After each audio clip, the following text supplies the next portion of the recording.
हरे कृष्णा दोस्तों, कैसे हैं आप सब? ठीक ठाक, बढ़िया। चलो, बहुत अच्छी बात है। ठीक ठाक ही होना चाहिए, बढ़िया ही होना चाहिए। और मैं भी अच्छी हूँ, आप भी अच्छे रहिए। जैसे कि आपको पता है कि सावन चल रहा है एंड सावन का महीना होता है भोलेनाथ का। भोलेनाथ जो होते हैं बहुत जल्दी प्रसन्न हो जाते हैं, बहुत जल्दी खुश हो जाते हैं।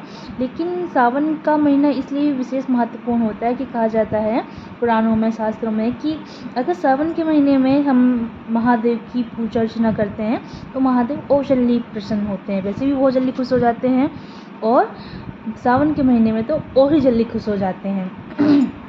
तो जैसा कि आपको पता है कि अपने प्रीवियस वीडियो में मैंने ज्योतिर्लिंग के बारे में वीडियोस बनाई हुई थी। उनके पीछे जो स्टोरी है, कहाँ पर हैं, भगवान का प्रकट क्यों हुआ, उसके बारे में मैंने स्टोरी बताई हुई है।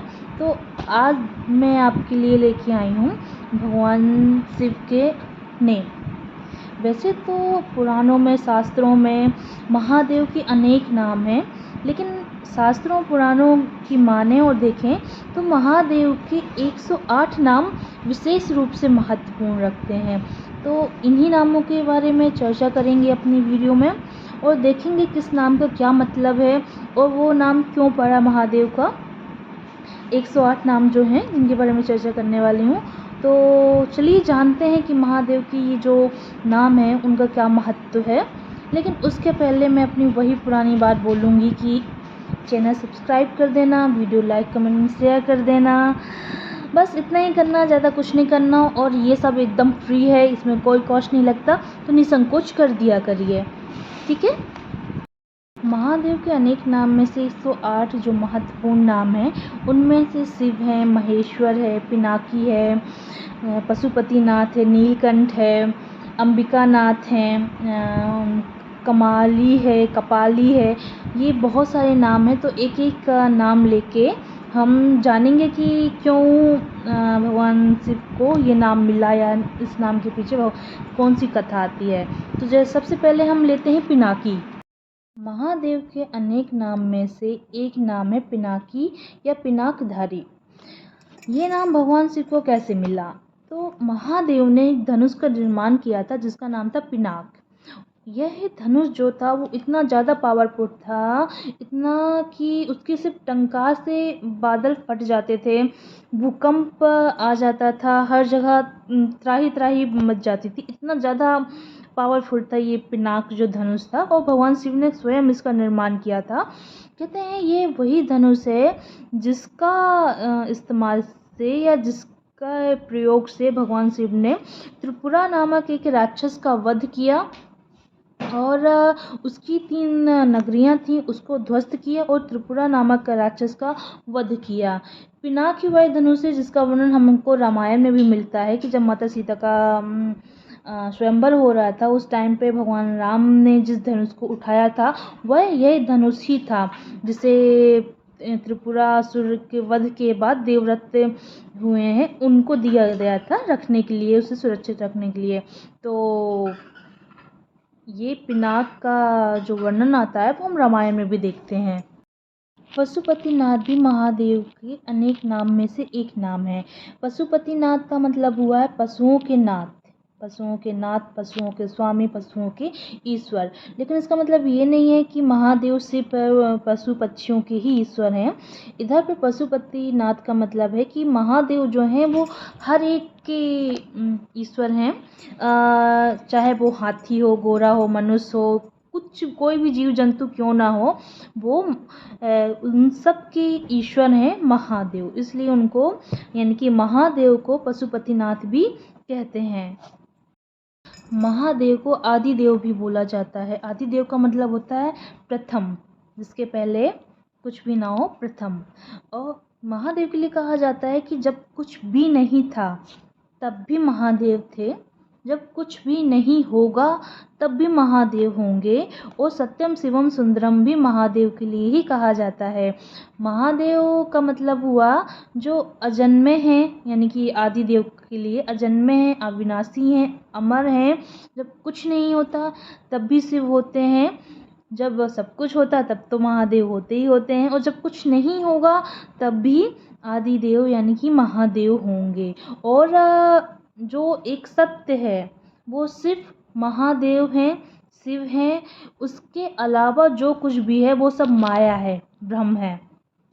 सत्य सिर्फ शिव है। भोलेनाथ का एक नाम नीलकंठ भी है। अब नीलकंठ क्यों है? तो हम में से बहुत से लोगों ने समुद्र मंथन की स्टोरी सुनी होगी कि एक टाइम पे देव और दानव दोनों ने मिलके समुद्र मंथन किया हुआ था।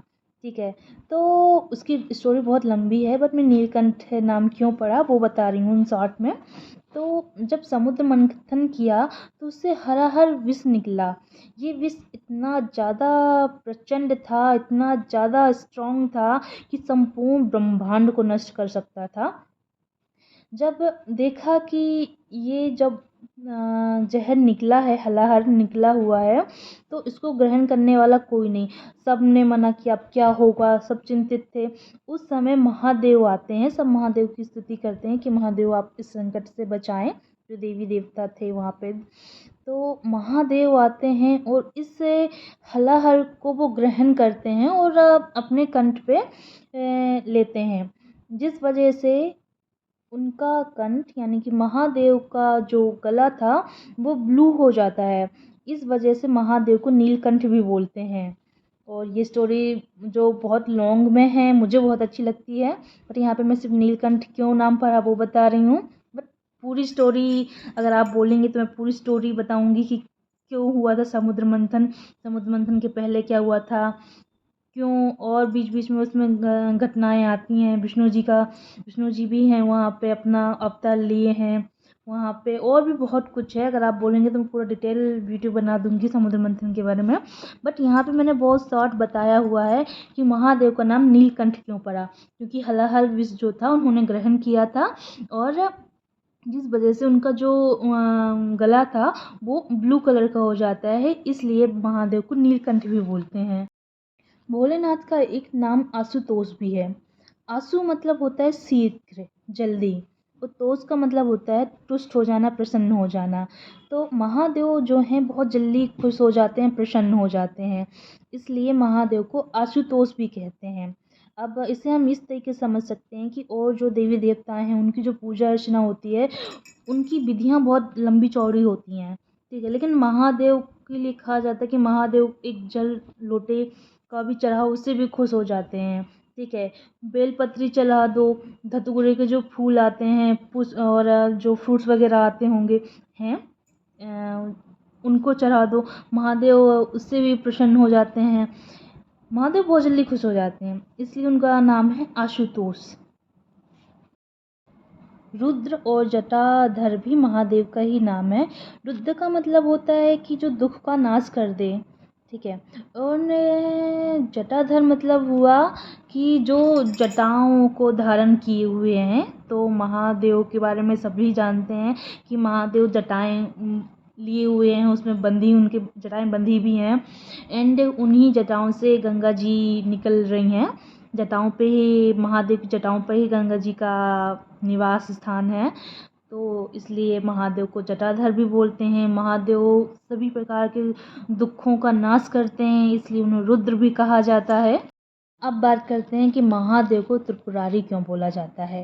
त्रिपुरारी महादेव को इसलिए बोला जाता है कि त्रिपुर नामक एक राक्षस हुआ था, और आरी का मतलब होता है शत्रु। तो ये जो राक्षस था वो महादेव को अपना शत्रु समझता था, और इसका वध भी महादेव ने किया था। सभी जो देवी देवताएं थे उनको बचाया महादेव ने इस दुष्ट राक्षस से, और इसका वध किया। तो त्रिपुर का जो शत्रु है यानी कि महादेव, तो इस वजह से महादेव का नाम त्रिपुरारी भी पड़ा। भोलेनाथ को अंबिका नाथ भी कहते हैं। अंबिका नाथ महादेव को इसलिए बोलते हैं क्योंकि अंबिका यानी कि माता पार्वती, का ही नाम है अंबिका, उनके नाथ हैं महादेव पति, तो इसलिए महादेव को अंबिका नाथ कहते हैं। महादेव का एक नाम कमाली भी है। कमाली यानी कि कामदेव की शत्रु। ठीक है, कामदेव को हराने वाले उनके शत्रु हो गए, एंड अंधकार को हराने वाले, इसलिए महादेव का नाम कमाली भी है। महादेव का नाम एक कपाली भी है, क्योंकि वो कपाल धारण करते हैं, इसलिए महादेव का नाम एक कपाली भी है। महादेव को शंभु कहते हैं, शंभु का मतलब आनंद देने वाले, तो महादेव का नाम शंभु भी है। इस तरीके से आज मैंने बताए हुए हैं महादेव के जो इतने सारे नाम हैं, उनमें से 108 नाम हैं, जो आगे की वीडियो में बाकी के नाम के बारे में भी चर्चा करूँगी, लेकिन अभी की वीडियो में बस मैं इतना ही रहने देती हूँ। बट आपको वही पुराना काम करना है। वीडियो पसंद आए तो चैनल सब्सक्राइब कर देना, वीडियो लाइक कमेंट शेयर कर देना, और नेक्स्ट वीडियो देखना बिल्कुल मत भूलिएगा। महादेव के 108 नामों की चर्चा होनी है कि उनका ये नाम क्यों पड़ा है, उनके पीछे स्टोरी क्या है, तो देखना बिल्कुल मत भूलना, ठीक है। तो अभी के लिए, आज के लिए मैं इतना ही रहने देती हूँ। अभी जा रहे हैं, फिर से एक बार दोहरा देती हूँ कि चैनल सब्सक्राइब कर देना, वीडियो लाइक कमेंट शेयर कर देना, जानकारी अच्छी लगी हो तो वो बता देना, और कुछ आपको लगा है कि इस वीडियो में ऐड होना चाहिए था वो भी कमेंट करके बता देना। तो अभी मैं जा रही हूँ, तब तक के लिए जय श्री कृष्णा।